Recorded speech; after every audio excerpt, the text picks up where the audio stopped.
Hey, this is Pipeline Audio. I'm going to be doing a multi-band gate tutorial of the aiXdsp multi-band gate, and I'm just going to show you how to use it. So first thing, if you really want to follow along with this, just go to our website aiXdsp.com, look in the resources, and in tutorials there's a file here. It's a set of multi-track audio of drums, and it's got a video that plays at the same time. You could drag and drop them into your DAW of choice, and they should line up. And so you can actually see which drum's getting hit at the time, which sometimes can be a tricky thing. So, knowing exactly which drum is getting hit will make this a lot easier to figure out. And once you kind of have which one's which, you can turn the video off or leave it on, whatever you want to do with this. And maybe we'll have a mixing contest for this thing one of these days. But anyway, I'm just going to show you how it works. So here's the file. So I'm just going to hit play here. We can just watch Jack playing the drums there. Okay. So I'm going to start with something easy. Let's do the inside kick mic. I'm going to solo it. And, around here, they kind of learn the hard way how to play and how not to play for a recording. So they're pretty good about playing pretty discreetly. So this kick's going to be a pretty easy one.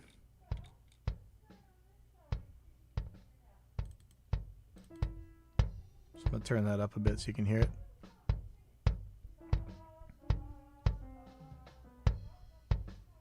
So very, very little bleed on this one.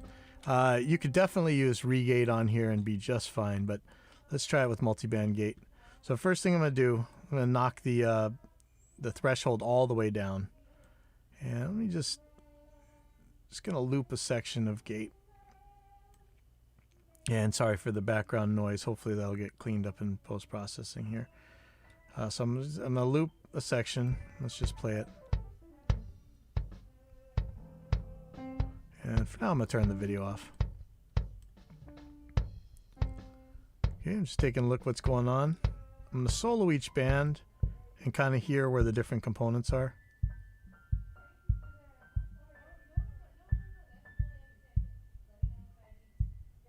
Okay, so that's pretty much the lows. Then I'm going to see what the thwack is. Where's the lowest part of the really thwacky thwack part?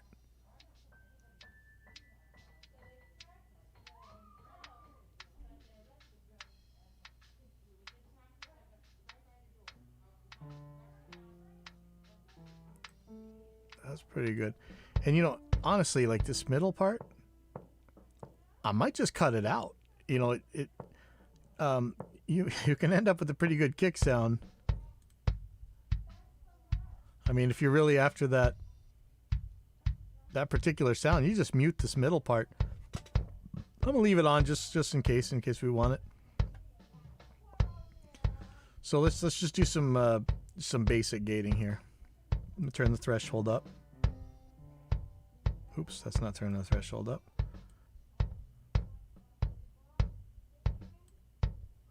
And you can start seeing that the three different bands are getting open and then shutting back off. Let's take a good listen at what exactly is triggering this gate. So right now, by pressing the key listen button, I'm going to be able to look at and hear exactly what the gate detector is listening for. It doesn't have to be the incoming audio. It could be a side chain from something else, but in this case, I'm going to look for something kind of distinct. I don't really need super high end, but this.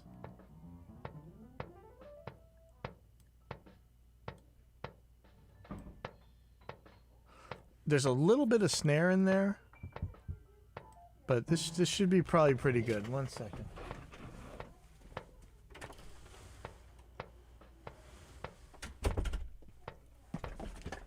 Let's see how this works. So setting the detection is a little bit tricky. you would think on a kick drum that you'd probably want to set it down here like this, right? Here's where the big thump is. So that's when we're going to open and close it. That makes a lot of sense. But the problem is it takes a while for that thump to build up, and also it takes a while for that thump to stop. So if you're really doing some tight gating, you might end up with gate chatter because of that thump. Sometimes that thump ends up running right through, on especially on really fast drums. That thump will just keep going. So it may not be the best thing to trigger a gate with. And in this case, with the kick, the inside mic, we really got a lot of isolation from everything else. The only thing we might have a little trouble with is the snare, but let's just test this real quick. So now you'll see that the threshold has gotten a lot, it seems a lot too high now, but let's just see.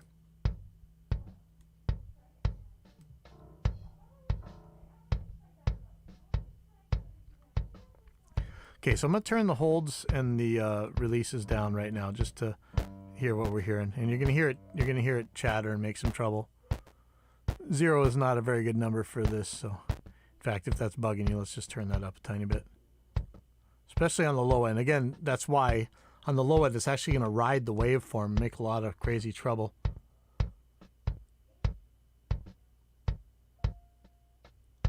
Okay, so you see the snares triggering it a little bit, so let's get it above there.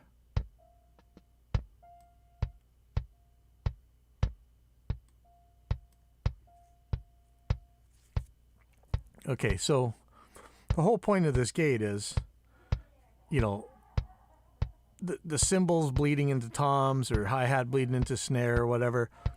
With the kick, we'd love to have that low end just go doom, doom. If we want to control, we can control with the compressor, or maybe you want to gate it in order to change the decay of it. But let's say that we just want that thump to just go on forever. So you can set the low end to a much longer release time. You could hold it for a while. Let's solo that. So I should find a way to crank this so you can really hear it.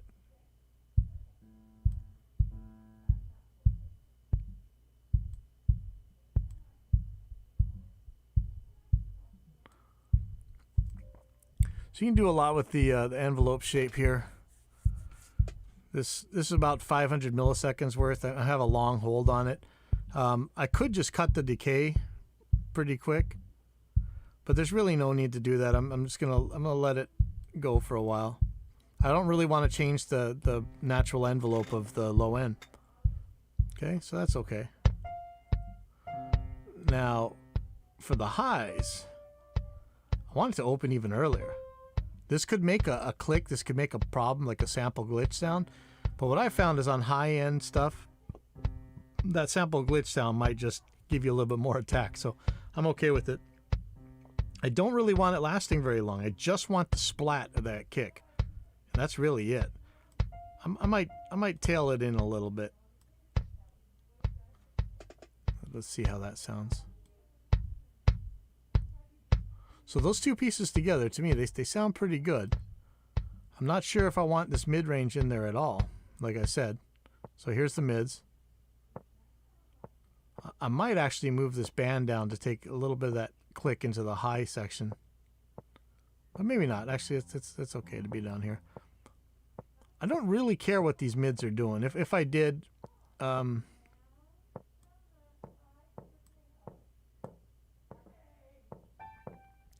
especially if it's a slower song, these mids would matter a lot more. I'd probably actually mute this, but you can use this as like a quick 3-band EQ.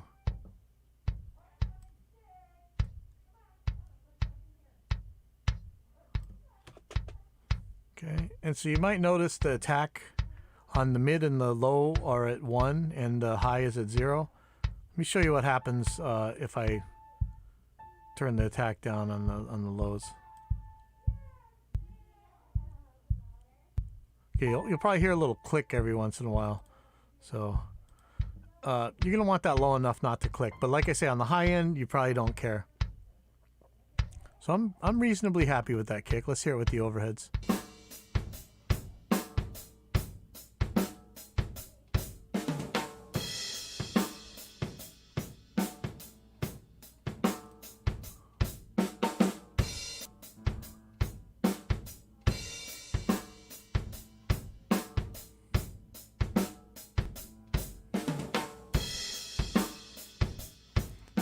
let's say I was to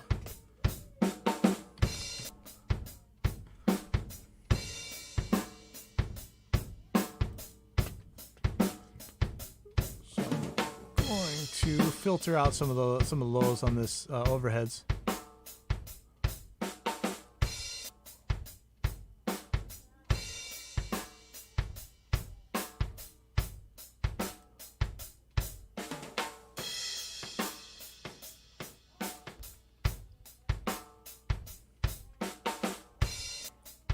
Okay, so I'm reasonably happy with that.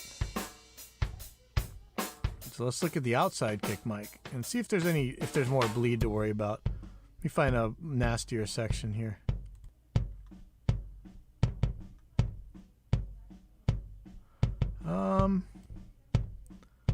This one again, this is just gonna be a real easy setup because there's really no trouble from this. I mean, there's a little bit of tom bleed or whatever, but none of that's even gonna matter. Let's look at the keyless and see what's gonna be the best signal to tell. So maybe around there, what is that, like 200 hertz, 150 hertz. Again, I don't want it riding the bass waveform.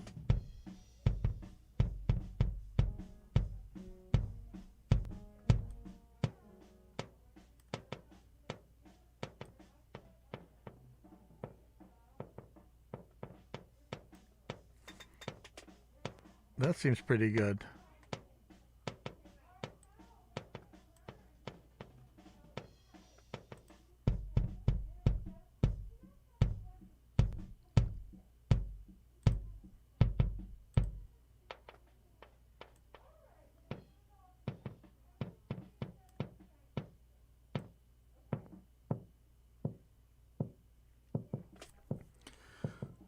So, you know, the other one I've pretty much turning down this mid band. In this case of this kick, I might actually, you know, if I was doing a mix right now, I might feed that into a compressor and really use this for that kind of thwoppy sound, you know, like sometimes you need to hear, like, you got plenty of lows and plenty of highs, and there's like this, you're missing some presence there, but you don't want to crank either of those other two things up any higher. This could give you some pretty decent thump here.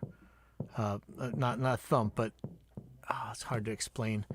If I had a bass guitar or a guitar playing with this, it'd be easier to tell you. But so you can see this is changing the envelope a little bit. There's really no need for this. I'm going to try and have that gate closed before the next thing opens, just in case there's like a tom fill or something kind of just rolling through there. Okay, so I'm gonna. Again, I don't think I'm going to have any problems if I let this open. If it does try to sound like it's going to flam when I play with the inside kick mic, I'll just mute the highs. I mean, it's that simple. There's not that much to it, at least to me. Let's take a look at the lows here. I have a feeling that I really don't care about these lows so much. I know a lot of people think that this is where the lows come from. I'm fine with the lows coming from inside the kick mic. I don't think it's going to hurt, but let's just... I don't know that I want it to last that long. I'm not sure. This is okay. Let me play these two together and let's check the phase with them. Polarity. Sorry, pedants.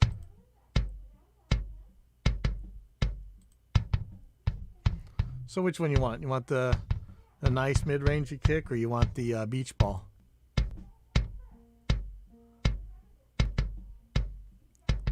I mean, that actually, out of phase, out of polarity, whatever, actually sounds okay to me. Let's take a look.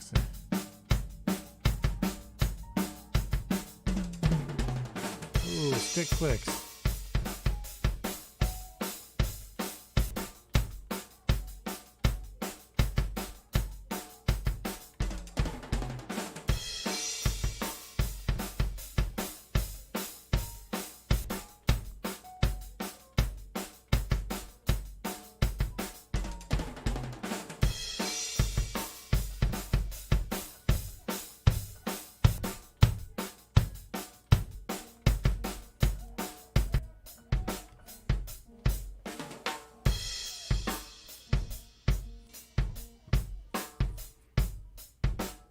now let's get in some trickier territory. Let's look at this snare. Let's find a part with some troublemaking. Again, I don't know how many times I got to stress this. Setting up your drum set properly for recording. You'll get that hi-hat away from that snare if you can, and on a higher plane if you can. Position the mics in such a way that your snare mic isn't really a hi-hat mic, and it's just not that much of a problem. But let's just pretend there's a bunch of hi-hat noise in here. I mean, there's a hi-hat playing. Okay, that's just a well-isolated drum set. That's not the, the only thing we got gated right now are the kicks, right? And isolation's pretty good. Okay, so let's check out the key listen.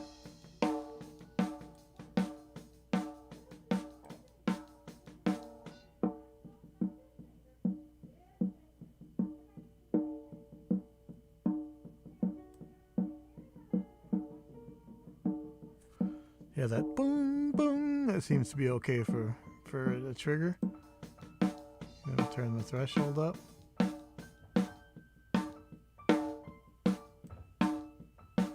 And see, in this case, that hold it's just too long on the bottom, right?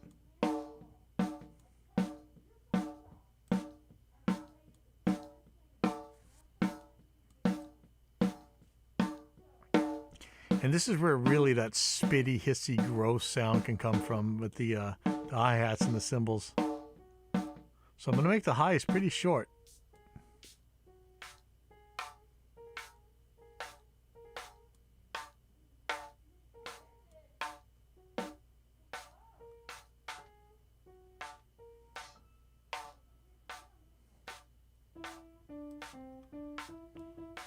Oops. Yeah. Dumb. Man, I might have to start this whole thing again. Oh, no. Yeah, good call, man. Oh, man. That's why I got to script these things. Okay. So, let me start this over with the snare. Oh, boy. What a dummy. Okay. Here we go. Sorry about that, Matt. Okay, so. Wow. That was a bozo move of mine. Okay, so let me start this again. So let's go find a good spot. So I'm hitting key listen. And just like with the kick, you don't want to use something too low because the detector could ride the waveform.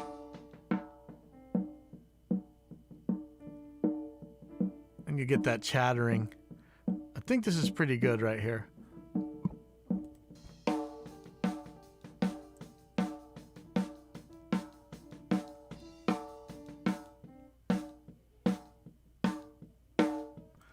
So here's a rough threshold setting. It's probably right. Again, with the high end, I'm not going to care if it makes a click when it opens. So I'm going to set that to 0. If it makes a click, it's actually going to add some attack for me. I'm going to be moving these bands around. So I want to definitely get the crack or the thwack of the snare. It doesn't have to be that long, but it has to be there.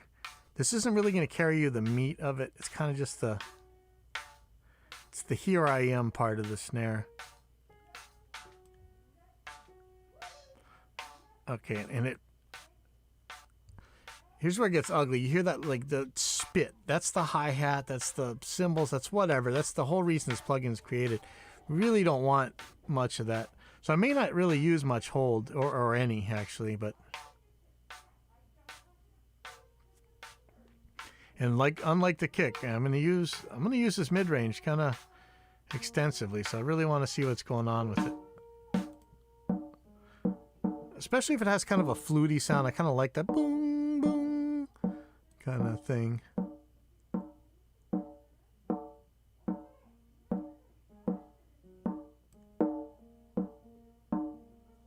So I might want it to shut faster, but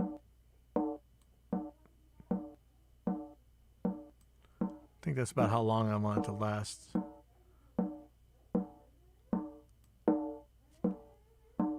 in context, well, let's see, because you see how artificial that sounds right now, but in context, especially with the overheads, this may be fine. Let's see.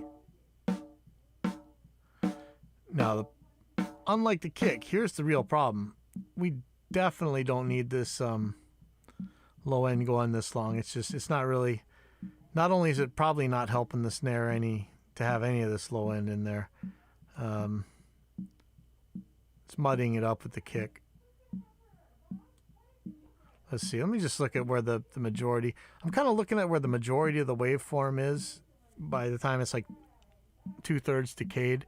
And that's, if I don't want to mess with the actual envelope of the drums themselves, that's about where I'll set the hold time.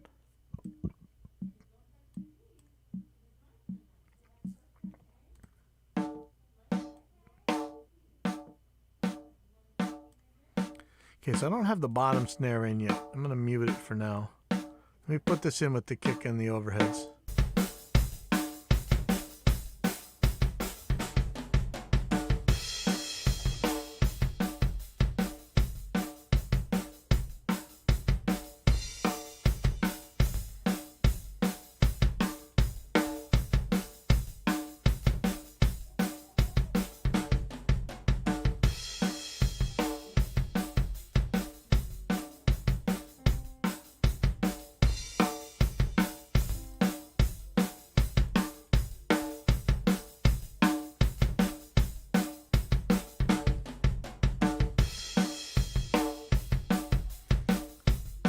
Okay, so a lot of what you're hearing there is that short, it's a short mid band. So I can turn this up.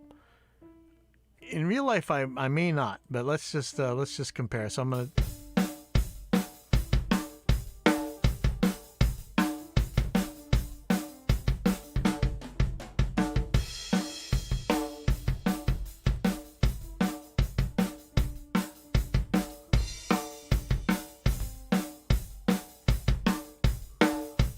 Leave that like that for now. Snare bottom is going to be roughly the same thing. Let's see, let's take a look at it. Okay, now the kick drum is triggering the trap. This might be a case where you're going to send the side chain from the snare track into this one in order to actually open the gate. That may be the way to go. So let's I don't know if you're using Reaper or not, but if you are, what I might do is drag the, okay, why isn't this working? Oh, there we go. I'm going to drag from the snare top to the snare bottom, and I'm going to tell it to go to 2 new tracks on this, on the receiving channel. So it's going to go to 3 and 4 on the snare bottom.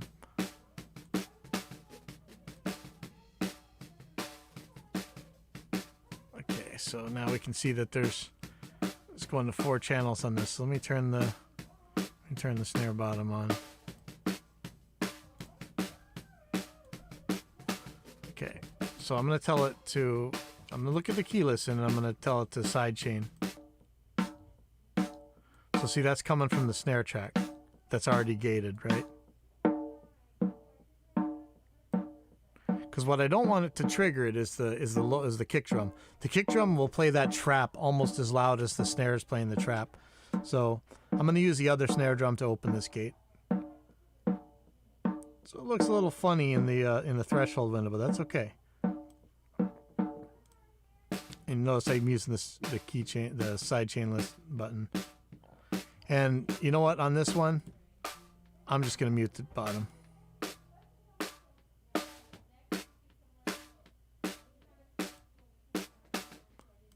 And again, I don't care if it snaps to life on that 0 attack on the high end.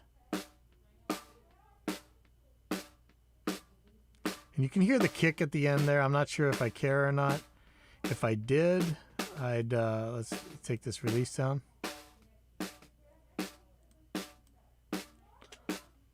Okay, so let's try these guys together.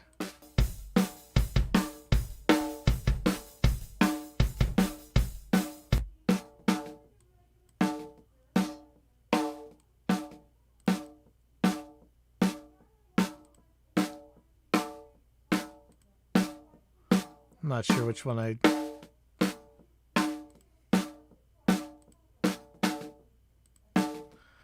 neither polarity seems to make too much difference to me. I might put like Alex's, Audio Assault's exciter on this trap and really snap it up. Let's see.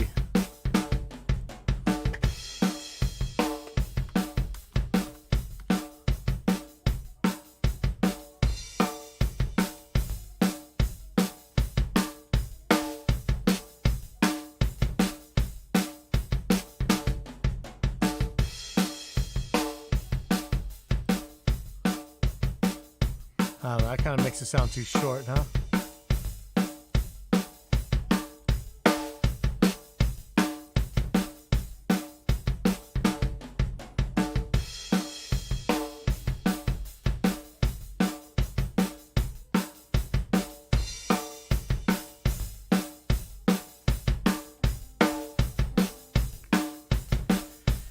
And then here we go. So this is the reason this plugin is really created. Okay, so this is going to be ugly. I don't know how this is going to be, but again, our guys around here are trained, all our students.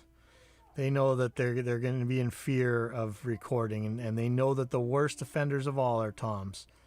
This is where where the rubber hits the road, and this is probably just going to break to pieces because these are a nightmare to deal with. But this is exactly why multiband gate was made. I don't like the low end of the toms just going away, boom, I want them to last.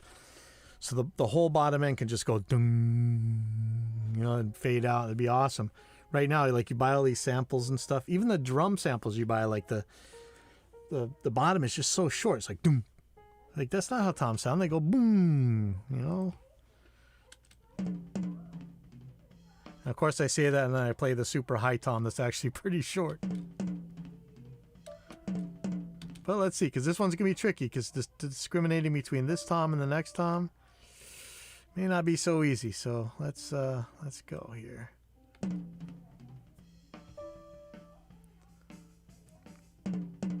Now, luckily, if your toms are tuned well, they may have a much different fundamental. Like, if we watch, maybe I might have Dave add like a frequency thing when you move your mouse here. That might be cool. But this tom seems to resonate right around here, around like 180 or so. We don't want it snare triggering it. We don't want the other toms triggering it, which is going to be hard. So we can try right here. This might be too low to really trigger nicely. I mean, it's going to be close.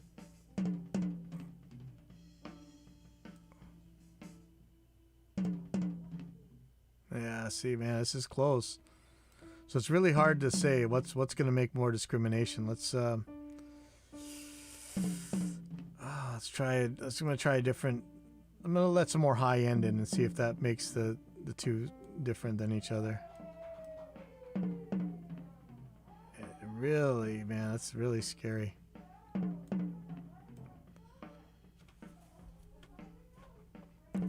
Hey, Jason, that's a really, really, really, really, really, really good idea. If you, yeah, frequency pop-up label. Let's get that on there. Who is that? Who's non-locality? Is that Dave? I think that is. Yeah, or is that Matt? Who is that? Let me just pop that in the chat real quick.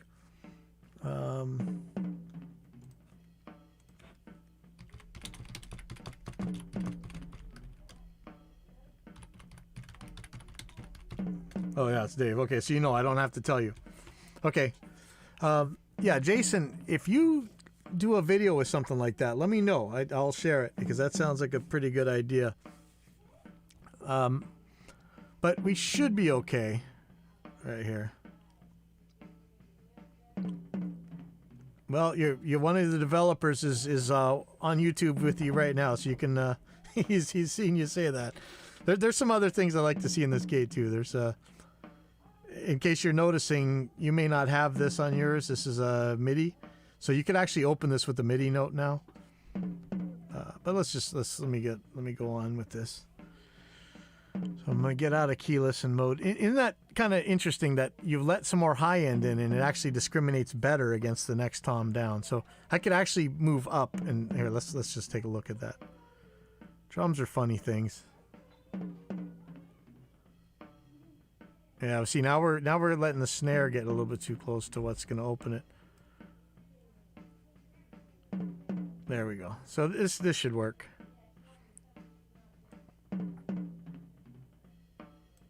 Let's just take a look. And again, I'm fine with zero attack. If it clicks, I'm all good with that. What I'm really not good with, and again, it's a problem because our students know not to be like bashing the hell out of cymbals right when they're next to toms. So it doesn't really have that problem. Let's see if we can find a really problem section of drums here.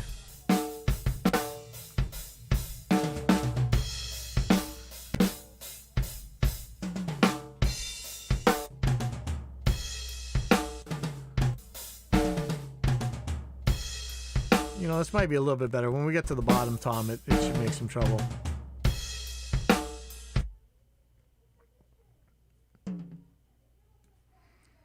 Okay. Now, toms are funny because, like, the mid kind of holds the tuning, you know? So if you really want them to sound different than each other when they get hit, you kind of got to dump a lot of mid-range into them, or at least leave the mid-range in there instead of taking it all out. So let's just take a look. But again, I'm gonna put the thwacky part down pretty low, and I'm gonna shut it off fast because normally if you have the regular crappy drummer in there, there'd be cymbals all over the place, and you just be hearing nonsense. Really, the high end of the tom, it only lasts the shortest amount of time. So if you can just get the sound of the stick through there, you're pretty good. So I'm gonna make that pretty short. In fact, let's solo this.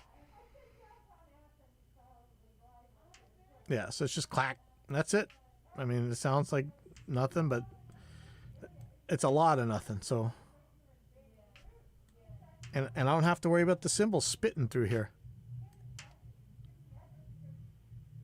Okay, see how that's triggering it back open again? Man, this is so close, so edgy.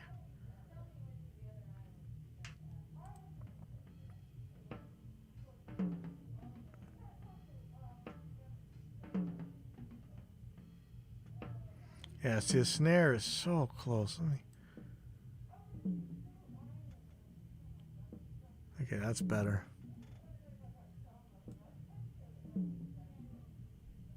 It's going to be close, but yeah, I like that transient shaper idea. I wonder if that would... There we go. Okay, let's see just where the lows are. This is the part I want to last forever, but on this tom, it's not really... There's not that much of it. So the actual fundamental frequency of this tom is what I'm going to let ring. And that's going to be around 180.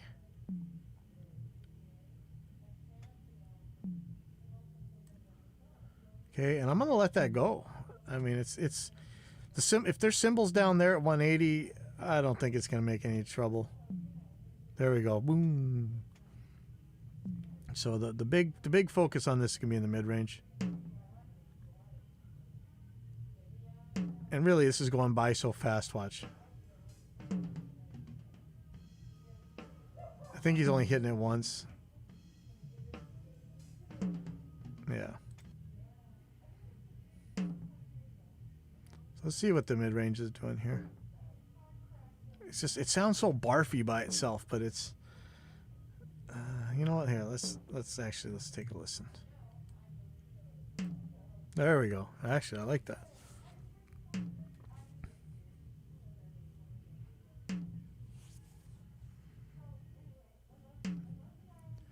Actually, I like taking the mids out of that one. Okay, let's look at the second one. All right, so same thing. I have a feeling it's, yep, take a look. It's a little bit lower. This is like 150 or so.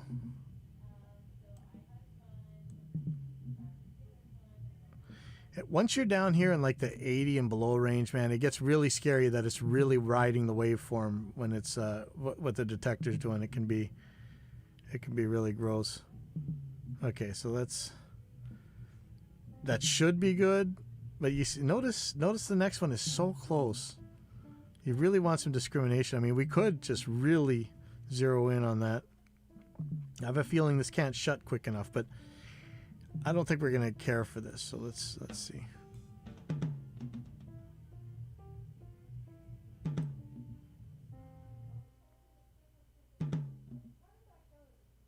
And again, I'm gonna set it to 0 attack. There may be times when you set the attack on the highs pretty long, but for me, that's okay. This is gonna go quick, and I'm gonna shut it quick again. Okay. Like I don't need anywhere near that much.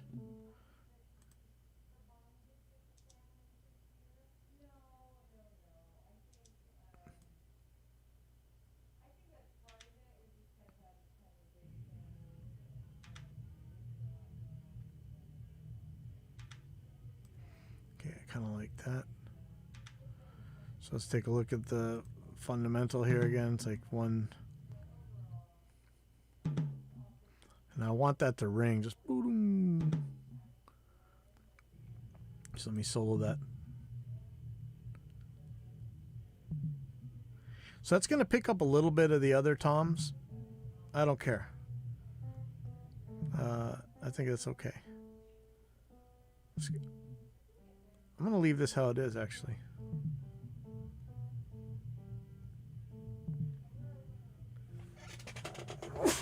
Okay, so let's look at the mid-range.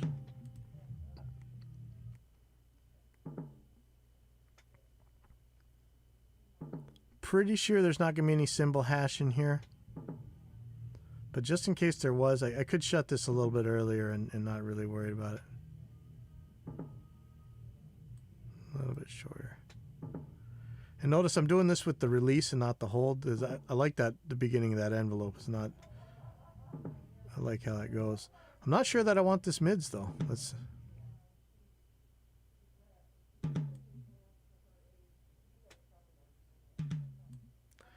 I like that. You hear the little bit of bloop coming out at the end, but I think we're going to be okay. It's probably going to get knocked out by the next tom, and I might want these to run a little bit longer anyway. So here comes tom number 3. So let's look at where that fundamental is. A little bit lower, right? Not by much. Ooh, what am I doing? Okay.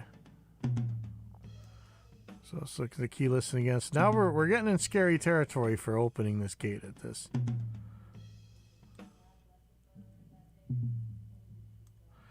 Okay, I want to show you something else. So if you guys don't know this trick, or maybe you know a better version of this trick, this is tuned. You know, I use a tune bot or whatever. I actually have a tune bot, and I have the one from Arizona, the drum dial, and I'll tune these things to notes often. And if you're watching this fundamental, how it's moving kind of from, I don't know, 80-ish, 77-ish to like about 70. What that is you get the tom all like perfectly tuned, and then just take one lug and loosen it the tiniest bit. And when you hit the drum, it'll kind of do this. If you let it ring for a while, it'll do this like a ding. It'll pitch down just the tiniest bit. That's what you're seeing here.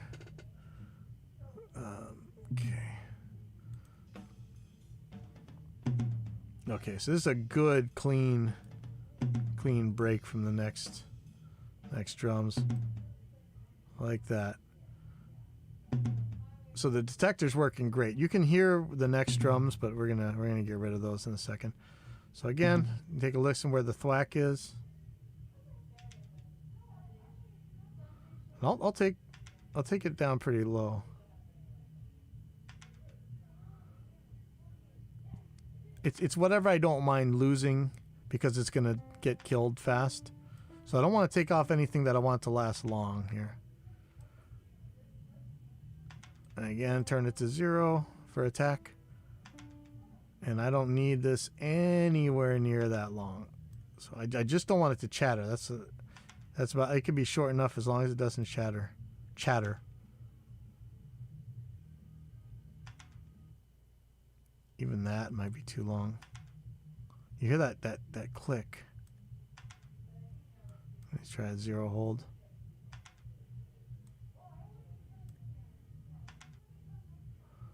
That's a little scary.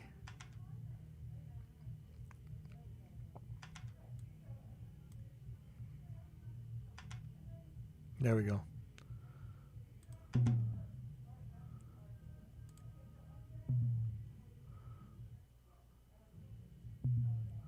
Well, I almost want to make this last longer.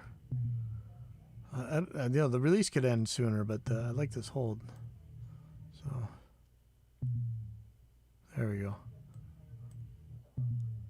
So I could put a compressor on here and you'd really hear. In fact, let me do that right now.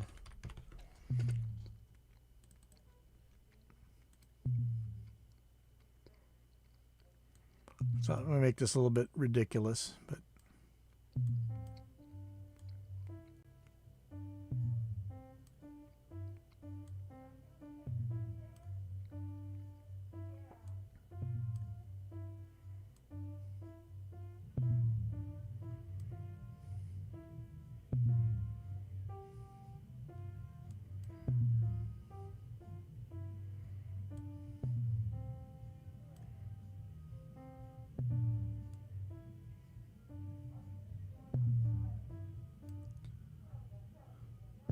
so I could really make this thing long with the release set this way.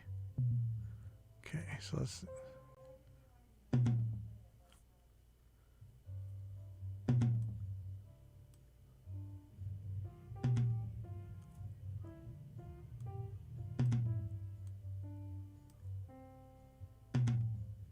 Not bad.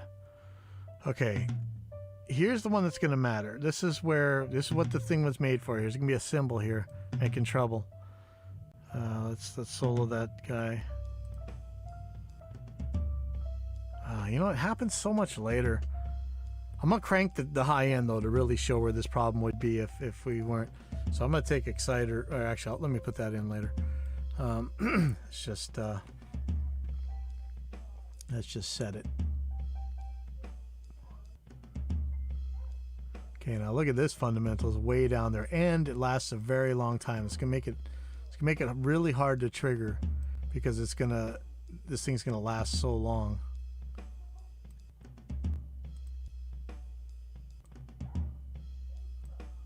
Yeah, see, it just looks like blobs, right?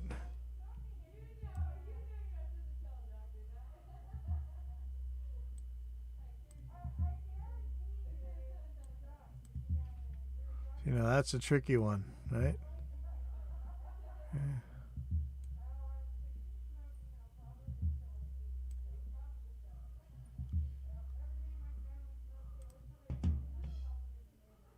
So how are you going to stop it before that kick comes in?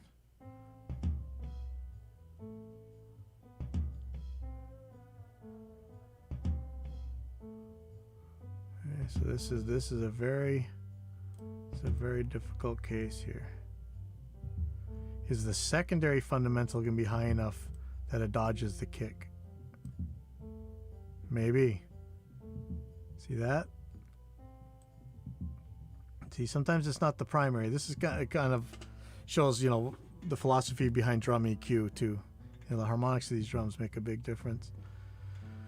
Okay. Okay, there we go. Okay, so I'm going to solo the highs.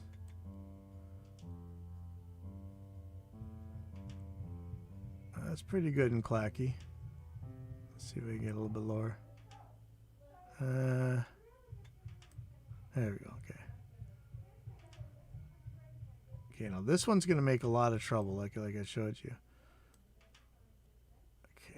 Okay, that's not bad. Okay, so this is the one we really want to just sit out there. Boom. This can go a lot longer.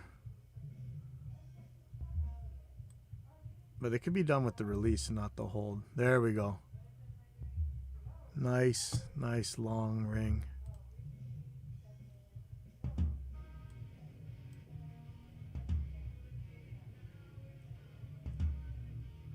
Okay, let's hear all those guys together.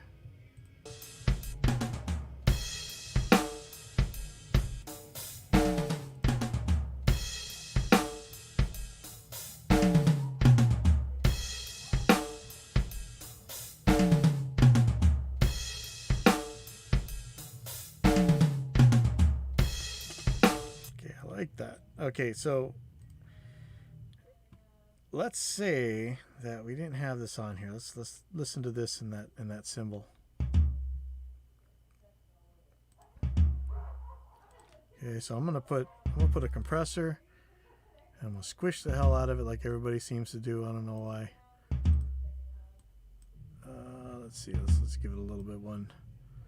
Squish it. Really squish it.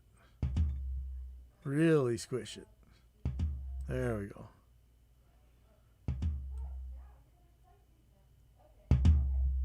Yeah. Okay, now I'm going to put exciter in there so I can really make it slappy. Yeah. And the thwack. Let's see if this will go. Okay. Now you may not want that, but let's just say you did.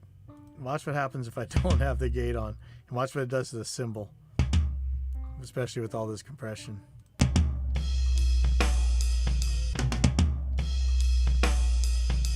Those cymbals are louder than the toms at this point, aren't they?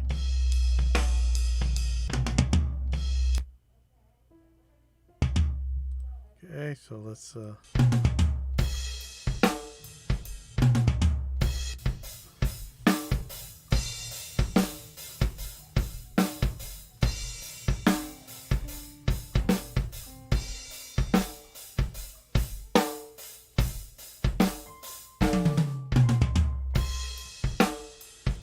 and similarly, if I wanted, I could put exciter on the snare.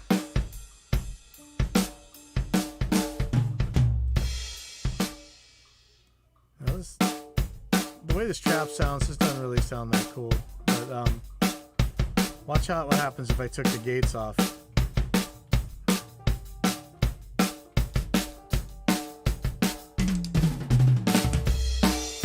And it's like an auxiliary cymbal mic, especially if I put a compressor on there. So anyway, that's how multiband gate works, or that's how I meant it to work. But you probably find your own ways to use it and your own creative things to do with it. So anyways, thanks everybody who tuned in. And I don't know if I'm going to be cutting this one up and turning it into a video, because thankfully Matt Garwood pointed out that I had the plugin on the wrong screen. So oops on me, and maybe we'll see what happens. Anyways, I'll see you guys later.